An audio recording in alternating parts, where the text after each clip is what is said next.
I feel that my mental and physical state is much closer to normal today than it was even a month ago. But that said, I still understand very clearly that if I overdo activity in any given day, my energy levels tank much faster than they would have this time last year, for example, or before the transplant. So on a day-to-day basis, I feel fine, but every now and then I'll have a bout of a morning where I don't feel like I'm ready to take on the day. But that's rare now. That used to be pretty much every day. I would just say, okay, I can do 2 things today, period. Right. Now I'm able to put in a more normal day of activity, but even at that, this doesn't come anywhere close to the level of stressful executive activity I was doing just 3 months ago.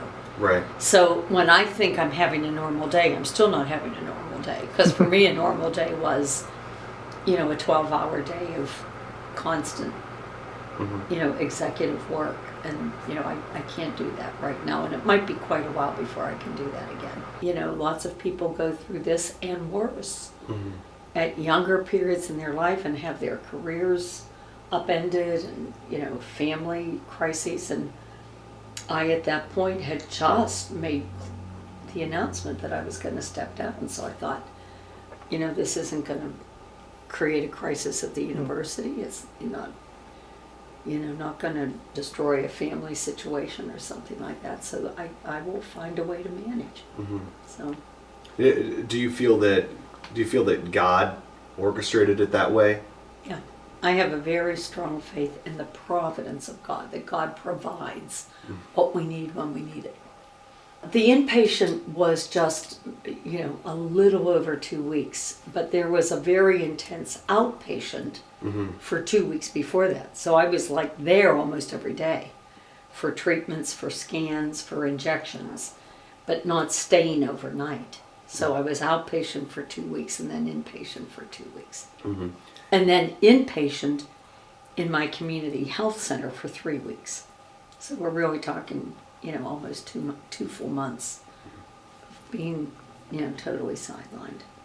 Well, that's a little bit hard, Kelsey, because it changed with what phase of the treatment I was in. So, the outpatient, you go into the hospital, you get an injection, you come home. I mean, usually it was, you're feeling a little worried and stressed. You don't know if you're going to have a reaction. You're stressed because you're just anxious. Does the injection work? Did it not work? You would go 24 hours without knowing. So, but on the whole, I was staying with my sisters in Buffalo.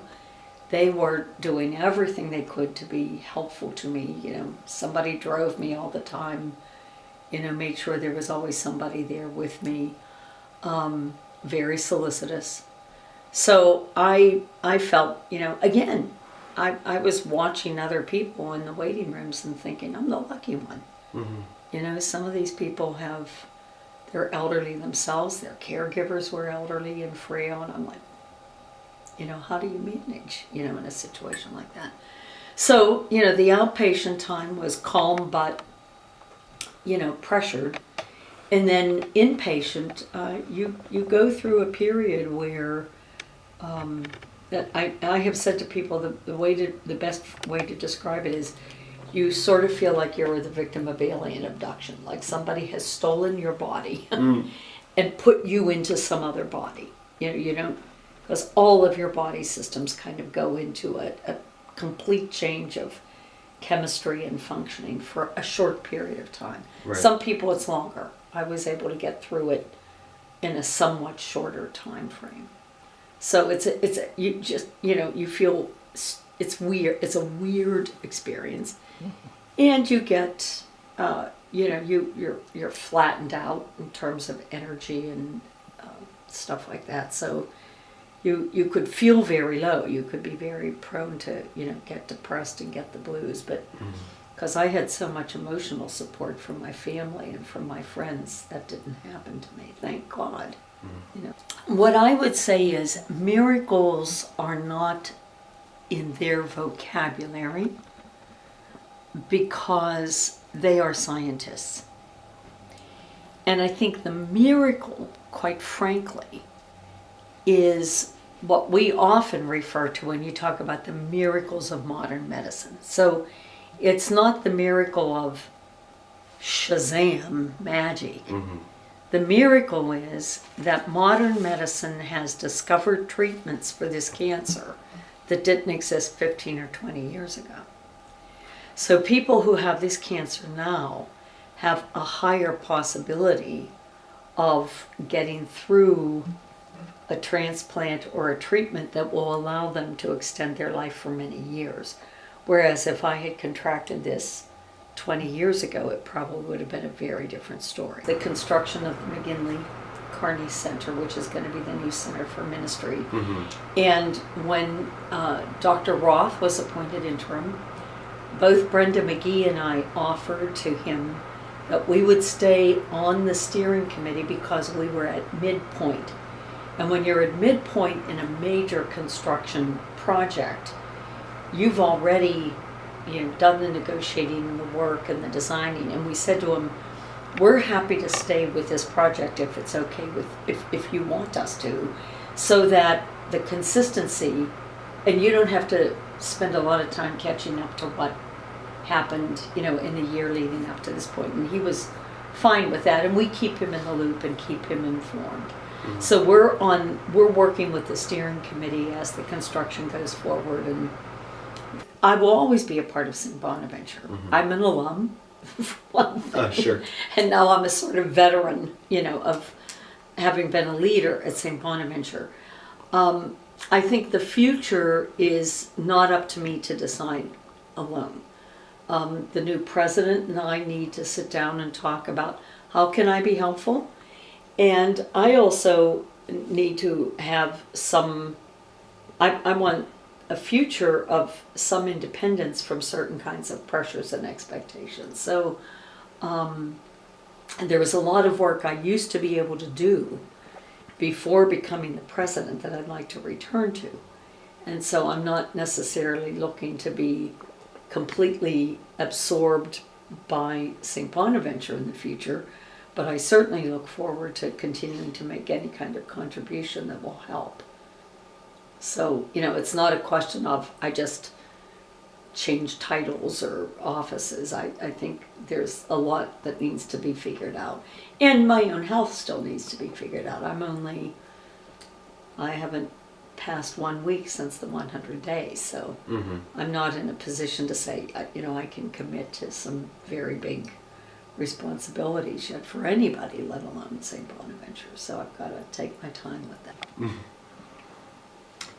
I have never before witnessed an election that pitted college graduates against people without college degrees, and this election did that. Mm-hmm. This to me is very, very frightening because what has happened in the language and sort of the attitudes that got encouraged, I don't ever remember. Now, it's also true, I didn't listen to as much radio or television in the past because I wasn't home all day like I've been for the last 3 months mm-hmm. or 2. But when people would say, well, white college-educated voters are for, and then on the other hand, you see, these college elites don't get us and they don't know what we need. Mm-hmm. And so what you ended up with as an image in the aftermath of the election, that people with college education are elitist and don't understand working people and don't care mm-hmm.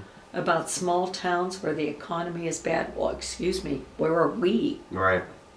Where are we? And then you also have the other way that this doesn't make a lot of sense is Bernie Sanders, who was the populist candidate, if you will, within the Democratic Party, was pledging free college education as a national good.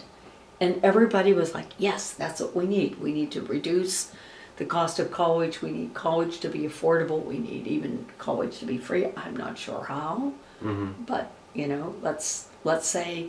So my question is, where is your head, America? Do you want people to have a college degree because in today's economy, today's workforce, today's world, the more education, the better off you will be economically? Or do you think that having a college education makes you some kind of unfeeling bigot, against ordinary people? And so what really is frightening to me is how can we get underneath that tension that got created in this campaign to say, wait a minute, folks. But let's start thinking about what is the next level after high school that every American should have an idea, I want that. And maybe it's not a 4-year liberal arts founded degree, although I think that would be the preference. Because the point of a liberal arts degree is not to make you a snob, it's to make you a citizen. I mean, how would you understand Hamilton if you never studied history? Right. How would you even understand sometimes the double meaning of a line even in a TV show? Sure. If you never read Shakespeare, you didn't know. So I mean, how do you exist in this world without having at least a foundational understanding of science, the whole climate change thing? Sure. I mean, if it's one thing to feel that, yeah, that idea really needs to be tested and critiqued. But to have a mindset that you ignore empirical evidence about something that is happening and it's been demonstrated over and over and over again, that's a terrifying, kind of mindset in terms of what it can mean publicly. The whole question of where do people get their information?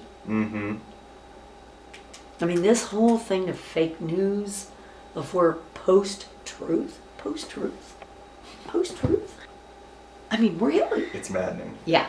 So in a weird way, Kelsey, I think if ever there was a time to raise the alarm for preserving the field of journalism, this is it.